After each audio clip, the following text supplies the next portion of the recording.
Hello, good afternoon sa inyong lahat mga ka-viewers. Kumusta kayo dyan? Kung saan kayo naroroon o nasa nabuting kalagayan kayo dyan. So tayo ay nandito ngayon sa ating Nyugan. Parang atin naman to. Dito ay nandito ako sa summer ngayon. Nagbabakasyon, still bakasyon pa rin tayo. So dito ay nagpunta ko dito sa may Nyugan. Nyugan ng pinagtatrabahoan ng kapatid ko. So dito ang daming nyug, oh. Tignan nyo guys, oh. Yan. Kikita nyo yan. Ayan. So yan ang nyugan. Madaming nyug yan. Yan ay kinukupra ng kapatid ko yan. Nagsawa ako sa ano dito, sa buko. Sabi ko basta ako ay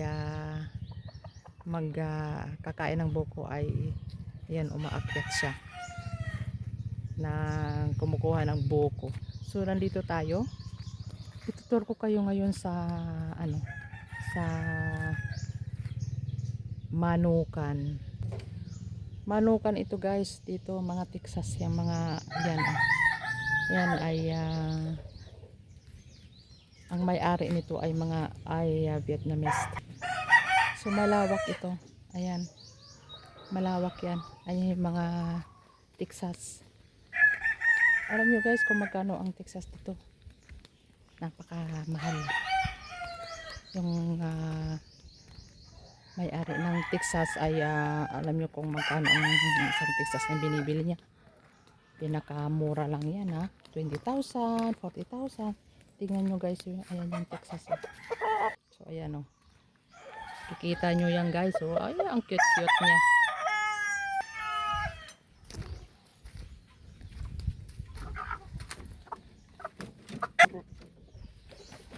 Tumahon. Tot. Basta.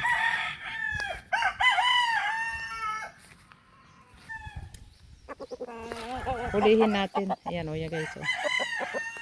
Ang ganda niya. Ang bigat ba naman? Halos pare-parehas ang mga nila, mga kulay nila. So napakaganda nito. Tingnan mo guys. Ang tataba nila. Ayan guys, yan. Yung puti. Ang ganda ng pagkaputi niya, kulay gatas, halos pare-parehas ang mga kulay. So ayan, kaganda-ganda marami rin dito, isa pa rin yan. Ayan, tingnan nyo, malawak. Tingnan nyo guys, dito ay malapit sa airport ito ng Borongan Eastern Samar. Kinamplito pa talaga, Borongan Eastern Samar. So ayan, madami din yan. Malawak itong na to, yung yung ng Texas. Walang piki dito na Texas, puro mga imported ito. Sinong bibili diyan? Text lang kayo. So ayan na yung Texas. Ayan. Yan, nandito yan sa loob ng payag-payag kay ito ang ganda nito. Alam mo yung mga kinakain nito, hindi basta-basta na pagkain. So ipapakita ko kung anong pagkain nila. Ito? Ito yung pagkain nila. Yung lang, baby booster ito. Ito yung pagkain. Ito yung pagkain ng Texas. Thunderbird. Thunderbird, mamahalin ito. Yan yung mga pagkain nila, So, may dito rin sa kulungan, Ayan, ayan, tingnan nyo guys, Poging-pogi na pang sabong, Naman, yan. May magandang pa dito, manok, yan,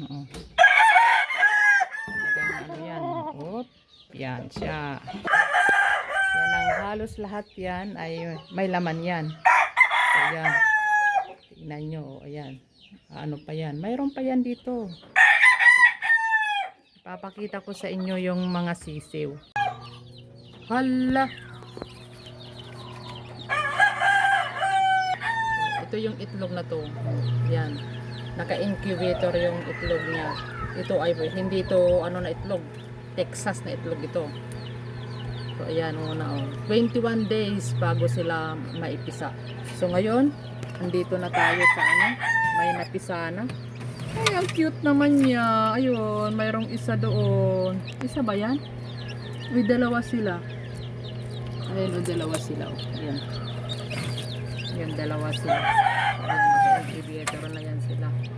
Kumbaga pipisa na yung ano. Nakita nyo guys yan. Cute nila. Ayan o. Ayan ay mayroon ng napisa dyan na ano. Tingnan nyo. Ay, ang cute na mga ano. Yan, Texas talaga yan. Nakakatuwa naman yan. Yan yung galing sa incubator na oh. Pang ano na to eh. Pang 2 araw na. Ang bilis nilang ano, bilis nilang tumubo. Ang bilis nilang lumaki, hindi tumubo. So mayroon medyo malalaki dito. Ayun, nice. Tignan nyo yung mga kulay nila oh. Ano kaya ang lasa nito pag ano? Hindi siguro parehas siguro ng native kasi hindi siguro parehas ang native kasi ang native ang kinakain nila is iba eh. Ito talagang ano eh, yung pangalan nito, iba yung pagkain nila. Ayan sila oh. Dami pa na nilang itlog. Ang cute nila. So ito naman yung pagkain ng mga ano, mga baby.